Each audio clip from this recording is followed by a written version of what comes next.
मोगाच्या भावा भयणीनो, दर संस्थेंत जे ह्या संवसारांत आसात, जायत कुटुंबांत, धर्मांत, समाजांत कायदे आसात आनी ते गरजेचे नाजाल्यार आमकां ह्या संवसारांत सारूंक खूब कठीण जातलें. समाजांत शांती नासतली, तशेंच संबंद एकवट नासतलो.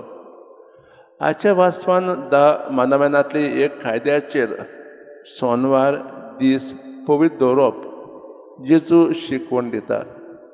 जिवितांच्या धर्मशास्त्रांनी ह्या कायद्याचे बारीकसायेन विचार करून हाचे धाकटुले कायदे केल्लेत.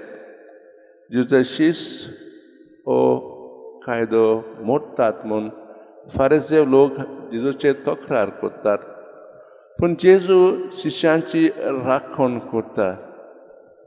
फारिसेवांक जेजू अशें सांगता, हो कायदो मोदेसान दिलो न्हय एक वजें कशें, पूण तुमच्या फायद्याक. पूण तुमी ते लोकांक वजें कशें दिलां. कायद्या मनशाच्या बऱ्या खातीर केल्यात. जेन्ना मनशाची गरज आसता तेन्ना ते मोडूंक पडटात. जेवचे शिश्य भुकेल्ले देखून तांणी शेतांतली कणस्यो तोडून आनी त्यो ताळटार मोडून खायले. बाबणीन जायते फावटी आमी फारिसेव भाशेन वागता. आमी आमच्या कायद्यांक चिटकून रावता. आमी समजता की ते आमच्या कुशेकार पासत केल्यात.